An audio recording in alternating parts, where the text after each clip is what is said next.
안녕하십니까. 송영경제연구소 소장 정대영입니다.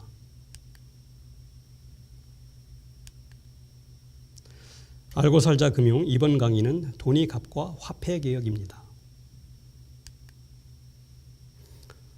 화폐개혁은 거의 대부분 돈이값이 형편없이 떨어졌을 때 이루어져 화폐개혁과 돈이값은 서로 밀접히 연결되어 있습니다. 우리가 쓰는 물건과 서비스의 가격은 5,000원, 10달러 등과 같이 화폐의 단위로 표시됩니다. 거꾸로 가치 척도 기능을 하는 돈이값은 무엇일까요? 돈이값은 같은 돈으로 살 수 있는 물건의 양, 즉 구매력에 의해 결정됩니다. 같은 돈으로 살 수 있는 물건이나 서비스의 양이 늘어나면 돈이값이 오른 것이고 반대로 줄어들면 돈이값이 떨어진 것이죠. 이러한 구매력을 표시하는 통계는 국내에서는 물가지수이고 해외 거래에서는 환율입니다. 물가가 오르면 같은 돈으로 살 수 있는 물건이 줄고 환율이 오르면 외국 돈을 바꾸기 위해 더 많은 원화가 필요합니다. 물가가 장기간 오르거나 갑자기 크게 올라 화폐의 구매력이 아주 낮아지면 화폐 단위가 커지게 됩니다. 1,000원에 살 수 있던 물건이 10,000원이 되고 10만 원이 되는 것이죠. 화폐 단위가 계속 커지면 거래의 편의를 위해 고액권이 발행됩니다. 물가가 연 20% 이상 계속 올라 돈이값이 떨어지는 것을 인플레이션이라고 하고 물가가 연 500% 이상 크게 오르면 하이퍼 인플레이션이라고 부릅니다. 하이퍼 인플레이션이 오면 국민 경제가 파탄날 뿐 아니라 국가의 존립 자체도 위협받습니다. 하이퍼 인플레이션은 많은 나라가 겪었습니다. 역사적으로 유명한 1923년의 독일이 있고 남북 전쟁 당시 미국, 1946년의 중국과 일본, 그리고 러시아, 그리스, 헝가리아 등에도 있었습니다. 1990년대 많은 남미 국가들, 2000년대 아프리카의 짐바브웨, 앙골라 등과 2017년 베네수엘라 등도 하이퍼 인플레이션을 겪었습니다. 인플레이션이 장기화되거나 하이퍼 인플레이션으로 돈이값이 크게 떨어지면 기존의 돈을 새로운 돈으로 바꾸는 통화 조치, 즉 화폐 개혁을 해서 화폐 단위를 줄이게 됩니다. 화폐에 표시된 동그라미 개수를 줄이는 일이죠. 화폐의 액면 단위를 바꾸는 것을 리디노미네이션이라고도 부릅니다. 돈이값이 많이 떨어질수록 화폐 액면 단위의 단위는 크게 바뀌겠죠. 1923년 독일이 하이퍼 인플레이션을 수습하기 위해 1924년 초에 실시한 화폐 개혁에서는 동그라미가 몇 개 사라졌을까요? 동그라미 12개를 없애 물경 1조 대 1로 화폐 개혁을 합니다. 당시 최고액권이었던 100조 마르크 지폐가 100렌텐 마르크로 바뀐 것입니다. 동그라미 6개를 없애는 100만 대 1의 화폐 개혁 사례는 2005년 터키가 있었고 1990년대 이후 남미 국가에서는 1만 대 1, 10만 대 1의 화폐 개혁이 여러 번 있었습니다.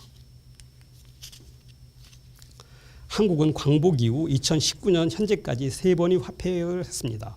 첫 번째는 1950년 8월 28일인데 6.25 발생 시 한국은행 금고에 보유했던 현찰이 대부분이 북한군 수중에 들어가 어쩔 수 없이 이루어진 화폐 개혁이었습니다. 이때는 새로운 돈만 만들고 화폐 액면 단위의 변경은 없었습니다. 두 번째 화폐 개혁은 1954년 2월 19일 시행되었습니다. 전쟁 비용 지출로 늘어난 유동성 흡수, 체납 세금과 연태 재출금의 회수 등이 주 목적이었습니다. 화폐 호칭을 원에서 환으로 바꾸고 신구 화폐의 교환 비율을 100대 1로 하였습니다. 세 번째 화폐 개혁은 1962년 6월 9일 실시하였고 목적은 숨어있는 자금을 산업자금화하여 경제개발을 위한 투자 재원으로 사용하고 물가 오름세를 방지하기 위한 것이었습니다. 화폐 호칭을 환에서 다시 원으로 바꾸고 교환 비율을 10대 1로 하였습니다. 화폐 교환 결과 100만 원, 지금 돈으로 10만 원 이하가 90.5%를 차지하여 거액 지하자금을 산업자금화하려던 계획은 이루지 못했습니다. 2019년 들어 화폐 개혁이나 리디노미네이션에 대한 이야기가 많이 나오고 있습니다. 이와 관련 궁금한 점이 4가지 정도인 것 같습니다. 첫째, 왜 하려는지, 둘째, 비밀리에 할 수 있는지, 셋째, 한다면 몇 대 1로 할지, 넷째, 실제 화폐 개혁을 했을 때 효과 등일 것입니다. 첫째, 화폐 개혁을 하는 큰 이유는 화폐 단위가 과도하게 커져 아주 불편한 경우와 지하 자금이 회수 두 가지라고 볼 수 있습니다. 한국의 화폐 단위는 과거 높은 물가 상승 등으로 많이 커져 있지만 1923년의 독일이나 1990년대의 남미 국가 정도는 아니죠. 미 달러당 1200원 정도는 기분이 나쁘긴 하지만 아니 불편한 정도는 아닌 듯합니다. 국격을 위해 필요할지는 몰라도 신용카드나 계좌이체 등을 많이 사용하고 있어 국민의 편의와는 크게 관계가 없을 것 같습니다.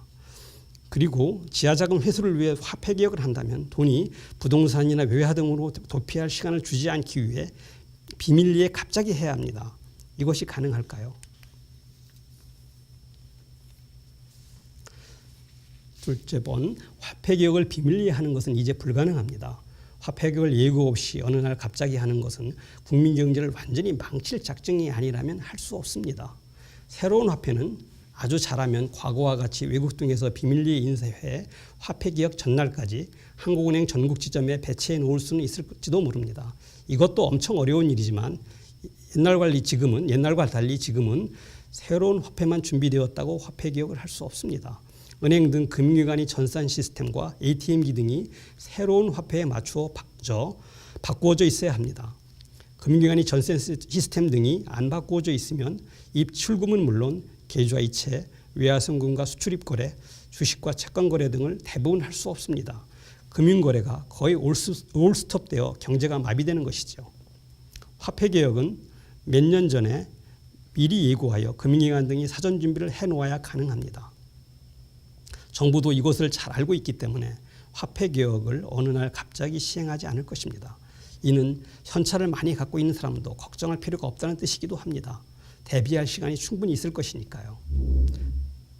셋째, 만약에 화폐 개혁을 한다면 신구 화폐의 교환 비율은 1000대1로 하여 미국 달러와 가치가 비슷하게 할 가능성이 높습니다. 2003년 한국은행에서 검토할 때도 1000대1로 한 것으로 알려져 있습니다. 물론 10,000대1로 하여 이참에 미 달러보다 더 세게 만들자는 사람도 있을지도 모르겠습니다. 넷째, 화폐 개혁은 미리 예고하고 충분한 준비를 거쳐 해야 하기 때문에 지하자금 회수 효과는 거의 없을 것입니다. 예고 기간 동안 검은 돈을 가진 사람이 다른 사람 이름을 빌리거나 부동산, 금, 외화 등으로 숨어버릴 수 있기 때문입니다. 이렇게 보면 화폐 개혁의 실제 효과는 원화에서 동그라미가 3개 정도 없어져 계산이 간단해진다는 것 이외에는 없는 듯합니다. 어떻게 보면 계산이 더 복잡해질 수 있습니다. 원 단위 밑에 전 등의 새로운 단위가 있어야 하기 때문입니다. 그리고 새로운 돈 인쇄와 금융기관 전산 시스템 수정 등에 따른 내수 진작 효과가 있다고 하는데 이는 멀쩡한 보도블록을 바꾸는 것과 비슷한 것입니다. 그 비용을 더 유용한 데 쓸 수 있는 방법은 아주 많다고 생각합니다. 반대로 부정적 효과는 많습니다. 화폐 단위가 단순해지면서 단위 착각으로 일반 물가나 부동산 가격이 오를 수 있습니다. 10,000원짜리가 10원이 되고 1,500원짜리가 1원 50전이 되면서 가격이 오르기 쉽죠. 검은 돈이 부동산이나 금동으로 몰리고 자금이 해외 도피도 일어날 수 있습니다. 준비 기간 동안 또는 화폐 개혁 초기에 경제의 불확실성이 커져 성장률이 떨어지고 혼란이 올 수 있습니다. 한국은 부동산 시장이 충분히 안정되고 정책의 신뢰성과 투명성이 높아져야 화폐 개혁의 부작용을 최소화할 수 있습니다. 아직 화폐 개혁을 할 여건이 갖추어지지 않았다고 생각합니다. 화폐 개혁보다는 미국, 유럽보다 비싼 생활물가를 낮추고 부동산 가격과 환율을 하향 안정시킨 일이 더 중요합니다. 이렇게 되면 한국 돈이 값이 조금씩 높아져 화폐 개혁의 필요성이 줄어들기 때문입니다. 시청해 주셔서 감사합니다. 다음 시간은 돈의 값과 우리의 생활에 대해 말씀드리겠습니다.